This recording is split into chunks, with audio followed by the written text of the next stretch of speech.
Have you ever paid the minimum on your credit card? It feels pretty harmless, right? Well, you're not overspending, you're just delaying the real cost. And that's exactly how OTA dependency works.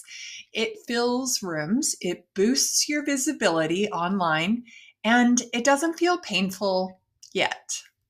But over time, those convenient bookings can eat away at your profits, your control, and your guest loyalty. And you don't notice it until you've paid way more than you should have, just like your credit card. And in the end, you've lost more than you intended. And this is especially true for hotels who are using OTAs during their demand season. So if you're wondering how deep you're in with your OTA dependencies, let's take a look. Send me a quick message and we'll find out. Ever feel like you're guessing when it comes to hotel marketing? I know I used to be there myself as a general manager. And it's not that you're not smart, you just don't have the clear system that gets things happening. And meanwhile, your team is also looking for direction, but you're stuck reacting to maybe OTA sales promotions, undercutting war, and rate drops in your market. It doesn't feel like the most confident way forward.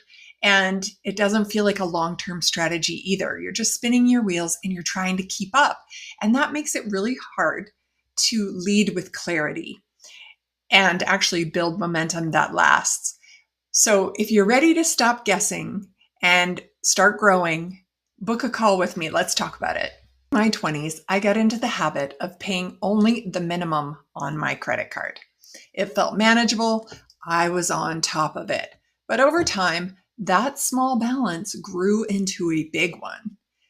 I hadn't gone on a shopping spree. I hadn't done anything reckless, but I was defaulting to the easy choice month after month, and I ended up paying a lot more than I realized. In today's video, I'm going to talk about how the same principle applies to when you're outsourcing your hotel bookings to online travel agencies. It doesn't feel dangerous. It feels easy and convenient, and it even feels smart at first, like paying the minimum balance on your credit card. And it's designed to be that way. But the longer it goes unchecked, the more you give away, the more of your margins, the more guest relationships, and the more control. And the hard truth that nobody talks about is that when you outsource your revenue, you're not just risking your hotel's reputation, you're actually risking your own. When your revenue relies on OTA algorithms and promotions, you're not seen as the one who's driving the results. You're seen as the one watching from the passenger seat. And that hits hard when you're looking at career advancement. Owners start asking tough questions.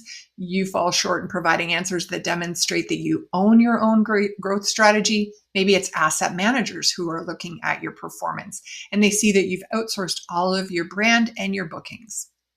Future employers check your history and the volume might look good, but they can see, oh, there's a demand period here. You missed some opportunities to grow in your most profitable channels.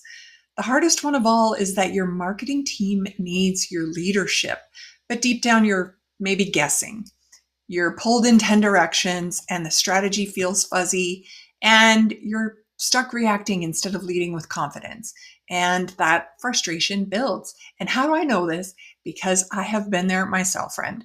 I have, as a general manager, defaulted to OTAs because it was easier. But over time, I realized that it wasn't coming from a place of leadership. And so that's really not what you want. You want to be a confident leader ready for career advancement. So like paying off my credit card, which I eventually did and got wise, all wins start with the first step. And the first step is asking yourself, is my hotel more reliant on OTAs than we think we are? And really, there's 4 markers that point to OTA dependency. So the first one is booking volume dependence. So answer some questions around how much of your business relies on OTAs to keep the lights on. So how much of your business relies on the OTAs? Do you continue to sell the same volume on OTA channels during the high season? If someone shut off the OTAs tomorrow, would you feel a sense of panic? And when you need a quick occupancy boost, is your first move to adjust OTA rates or offer OTA promotions? So if you said yes to any of those, maybe you have some booking volume dependence.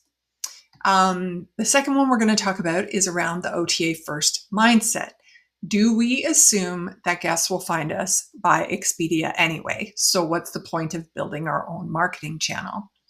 Are you worried about being in the OTA bad books due to rate parity issues? And I've seen this before where hoteliers are like, no, we can't possibly offer, a length of stay with a better promotion on our own channels because the OTAs will be upset with us or we'll lose ranking. And to that, I say there are ways around it. You need to look for clever strategies and not be so OTA first minded. Do you create OTA promotions or pay for OTA ads as a first move strategy? And the third marker is in financial friction. So are you tracking the true cost of the OTAs? Are you aware when you compare maybe your OTA commissions with your marketing budget? Maybe the OTA commission payout is 3 times more or higher than your marketing budget. It's a sign of OTA dependency.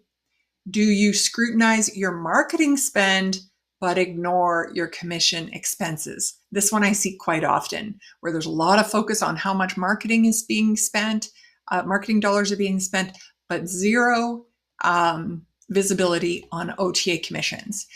Do you have a good volume of repeat guests that book through the OTAs? So if you have repeat guests that are constantly rebooking through the OTAs, you have financial friction and missed opportunities. But I'm all for using the OTAs, but there is a risk if you answered yes to one or more of these questions. So the final comment is you can continue to choose what's convenient, like me paying the minimum on my credit card, or you can choose what gives you control and puts more dollars to your bottom line. If you're interested in that, get in touch with me, malfairmarketing.com. I have a few free resources that you can have there that you can access. And if you just want to jump straight into a conversation with me, I hope that you do, and I look forward to that. It's all available on my website at malfairmarketing.com. Thanks for watching this video, and cheers to driving your profitability, your reputation, and your growth. I hear from a lot of hoteliers who say, oh no, we're not OTA dependent. And then in the next breath, they're telling me that they would never want to reduce their OTA booking volume. And if you've ever wondered if you are a little or a lot OTA dependent, well, answer these top 4 questions. First question, do most of your bookings come from the OTAs, especially in high season? Number 2, your website offers nothing different than what the OTAs already show. Number 3, you adjust OTA rates before looking at any of your direct strategies. So you default to the OTAs first. And number 4, if your bookings dropped, or if your OTA bookings dropped, you would feel panic. Well, it's not a balanced strategy. And those are the signs of dependence. It's costing you actually more than commissions. It's costing loyalty, guest direct relationships, career advancements, and more. So if you answered yes to any one of these questions, let's talk about it. Book a call with me and we'll go over some quick strategies that you can put into place to reduce your dependency.